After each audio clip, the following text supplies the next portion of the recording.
అందరికీ వరలక్ష్మి శుక్రవారం శుభాకాంక్షలు. ముందుగా మనం పులిహోర పులుసు కోసం బియ్యం నానబెట్టుకుందాం. మనం పులిహోర పులుసు ఎలా తయారు చేసుకోవాలో చూద్దాం. చూడండి, నానబెట్టుకున్న చింతపండును ఇలా చిక్కగా పిసుకోవాలి. చిక్కగా రసం రావాలి.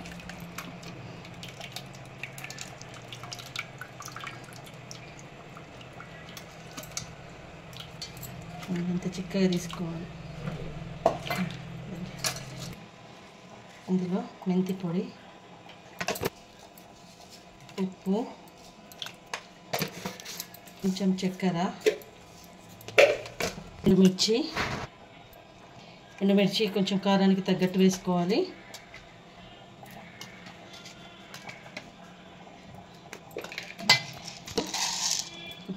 మిరియాలు,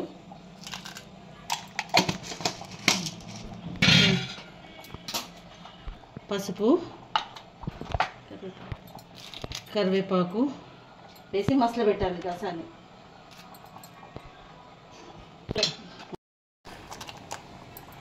రుచికి తగ్గట్టు వేసుకొని పచ్చిమిర్చి వేసి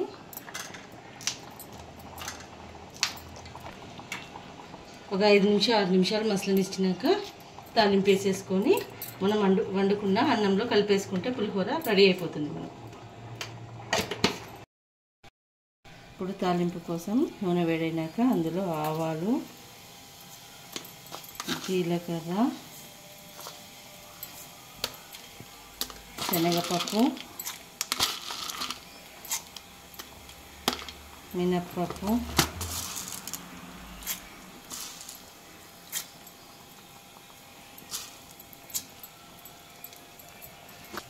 ఎండుమిర్చి తాలింపులో కరివేపాకు అన్నీ వేసి కలిపి పసుపు వేయాలి.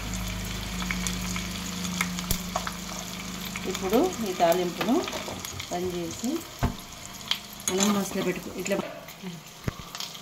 ఇలా మసులుతున్న పులుసులో వేయాలి.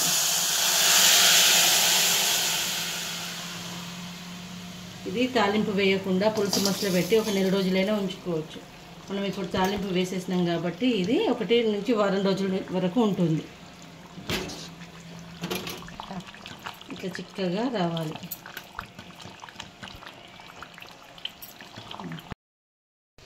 ఇలా అన్నంలోనే పసుపు, ఉప్పు, నూనె వేసి వండుకోవాలి. పులిహోరకి